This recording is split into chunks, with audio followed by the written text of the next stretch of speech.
મહત્વના સમાચારની સાથે તો મહત્વના જે સમાચાર મળી રહ્યા છે અમદાવાદની 7th ડે સ્કૂલમાં વિદ્યાર્થીના હત્યા બાદ વાલીઓનો આક્રોશ જોવા મળ્યો। અમદાવાદના ખોખરામાં ધોરણ 8ના વિદ્યાર્થીએ ધોરણ 10ના સ્ટુડન્ટની હત્યા કરી। 7th ડે સ્કૂલમાં ધક્કામુક્કી જેવી સામાન્ય બાબતે વિદ્યાર્થીને છરી મારી દેતા હોસ્પિટલમાં સારવાર દરમિયાન તેનું મૃત્યુ થઈ ગયું। ગઈકાલે ધોરણ 10ના વિદ્યાર્થી પર છરી વડે હુમલો કરાયો હતો। ગંભીર ઇજાગ્રસ્ત વિદ્યાર્થીને સારવાર માટે મણિનગરની ખાનગી હોસ્પિટલમાં દાખલ કરાયો હતો। વિદ્યાર્થીના મોત બાદ 7th ડે સ્કૂલમાં સિંધી સમાજના લોકોએ ઘૂસી પ્રિન્સિપાલ અને સ્ટાફને માર માર્યો। આ સાથે શાળામાં ભારે તોડફોડ કરી હતી। તો બે વિદ્યાર્થીઓ વચ્ચે બબાલ થઈ હતી, જેની અદાવત રાખીને ધોરણ 8માં ભણતા વિદ્યાર્થી ધોરણ 10ના વિદ્યાર્થી પર હુમલો કરી દીધો। तो बच्ची ने बोला कि एक लड़के को चाकू मारा गया है और 7-8 बच्चों ने चाकू मारा है, उसके द्वारा मेरे को पता चला। आप क्या कहना चाहेंगे? हाँ जी, मैं ये कहना चाहता हूँ कि सबसे सख्त एक्शन ले और 8 के 8 लड़कों को उम्र कैद की सजा हो। का है पास के क्लास में पढ़ता है, उसने स्टैबिंग प्रीमाइसिस के अंदर देखा हुआ है और यहीं पे हुआ है। ये लोग छुपा रहे हैं ताकि स्कूल का नाम खराब ना हो। ये है सिक्योरिटी यहाँ का, ये है अपना तंत्र, और अंदर का अंदर ही मर्डर हुआ है और बंदा एक्सपायर हो। તો આ સમગ્ર મામલો શું છે તેના પર નજર કરી ખોખરા વિસ્તારની 7th ડે સ્કૂલમાં ધોરણ 10ના વિદ્યાર્થી પર છરી વડે હુમલો કરાયો। સારવાર દરમિયાન વિદ્યાર્થીનું મોત થઈ ગયું, જેના કારણે સમગ્ર વિવાદ વકર્યો છે। ધોરણ 8ના વિદ્યાર્થીએ 7-8 સાથીઓ સાથે મળી ધોરણ 10ના વિદ્યાર્થી પર ચપ્પુ વડે હુમલો કર્યો। તો થોડા દિવસ પહેલા બંને વિદ્યાર્થીઓ વચ્ચે ધક્કામુક્કીને લઈને ઝઘડો થયો હતો, જેની અદાવત રાખીને આ હુમલો કરાયો છે।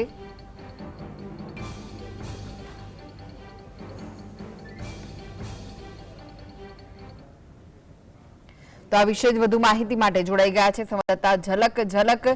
જે વિદ્યાર્થી સારવાર હેઠળ હતો તેનું મૃત્યુ થઈ ગયું છે, આ સાથે જ સ્કૂલમાં પણ તોડફોડ કરવામાં આવી છે, શું વિગતો મળી રહી છે?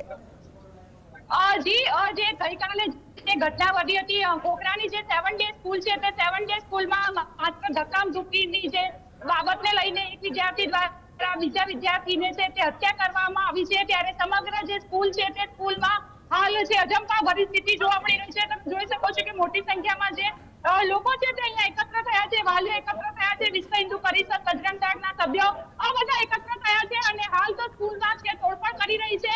મોટા પાયે સ્કૂલમાં તોડફોડ કરવામાં આવી રહી છે અને આથી જ જે પોલીસ કાફલો છે, વધારાનો પોલીસ કાફલો છે તે અહીંયા બોલાવવામાં આવે છે। વધુ આ કાફલો છે તે પોલીસનો અહીં આવી ચૂક્યો છે અને જે પરિસ્થિતિ ઉપર કાબુ મેળવવાનો પ્રયાસ થઈ રહ્યો છે। તો વાલીઓમાં ઉગ્ર રોષ જોવા મળી રહ્યો છે। વાત કરીશું વાલી સાથે।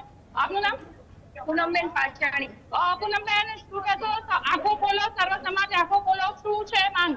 કારણ કે હવે અનેકતામાં એકતા લાવવાની જરૂર છે। આ એક જ સ્કૂલનો પ્રશ્ન નથી, અહીંયા જેટલા બી શિક્ષણના નામે ધંધા ચલાવી રહી છે દરેક સ્કૂલનો પ્રશ્ન છે। કારણ કે હવે તો હદ થઈ ગઈ, માણસ ખાસ કરીને મા બાપ પોતાની સંતાનને સ્કૂલ કોના ભરોસે મોકલે છે? સ્કૂલના પ્રશાસનના ભરોસે કે મારો દીકરો કે દીકરી ત્યાં સેફ છે, એનું ભાવિ ભવિષ્ય બનશે, એનો શિક્ષા મળશે, એને સંસ્કાર મળશે। પણ જ્યારે એ જ ઘડપણની લાઠી જ્યારે ત્યાં તોડી દેવામાં આવે છે, કે બાળક પોતાનું બાળક જે મૃત્યુ પામે છે, એની જે વેદના છે, એની દુઃખદ ઘટના છે, માતા તરીકે હું સારી રીતે સમજી શકું છું। એટલે હું આ વિરોધ કરીશ, આવી દુકાનો બંધ થવી જોઈએ।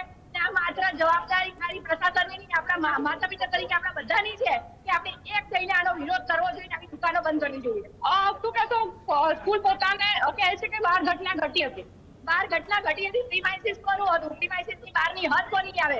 તો શું અમારે વાલીઓ તરીકે એના ઝાપા આગળ આવીને દરેક બાળકને લેવા આવવાનું? અને પ્રીમાઇસિસની અંદર થાય તમારા સ્કૂલની કે બાળક તો તમારા સ્કૂલ હતું અને મારી ઘટના અહીંયા બહાર ઘટી, તો છૂરો તમારી બેગમાં, સ્કૂલની બેગમાં જે છૂરો અંદર રહ્યો છે ને એટલો ટાઈમ બાળક રહ્યું, એ છૂરા માટે તમારું શું કહેવું છે? એટલે આ ખોટી બાહ્ય વાતો છે, આ છટકબારી છે। જેમ એ લોકોએ દીકરાને મરતો મૂકીને પોતે એસીની હવા ખાલી, હવે આ બધાની હવા કાઢવી જોઈએ આપણે બધાએ મળીને।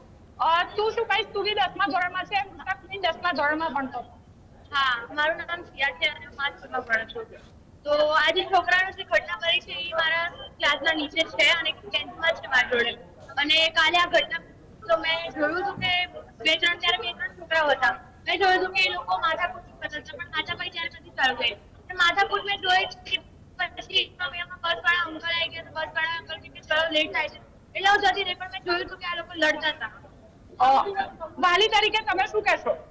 વાલી તરીકે અમે તો એટલું જ કહીએ છીએ કે મુસલમાનના છોકરાઓ છે બરાબર છે, જે ભણે એ લોકોને અહીંથી બહાર કાઢો. અમારે ના જોઈએ, કારણ કે આજે અમારા છોકરા આટલા નાના નથી તો એના કરતા મુસલમાનના છોકરા આટલું ડેરિંગ કરે છે, એ છોકરાને મારે છે.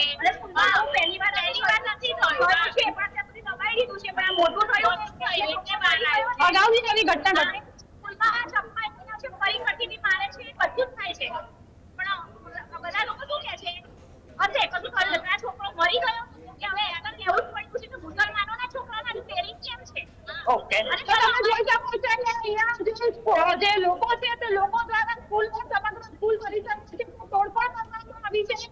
જે ક્લાસરૂમ છે પ્રિન્સિપાલની કેબિન હોય તો સમગ્ર જે પરિસરમાં જે છે તે તોડફોડ કરવામાં આવી છે. તોડામાં ઉગ્ર રોજ જોવા મળી રહ્યો છે. સ્કૂલની જે કમ્પાઉન્ડ છે તે કમ્પાઉન્ડમાં મોટી સંખ્યામાં હજુ પણ જે લોકો છે તે લોકો તમને જોવા મળી રહ્યું છે. સિક્યુરિટી કેબિન છે હાલ તોડફોડ કરી રહી છે. સમગ્ર જે સ્કૂલ છે તે સ્કૂલ હાલ માં લોકો જોવા મળી રહ્યા છે. લોકોમાં રોજ જોવા મળી રહ્યું છે.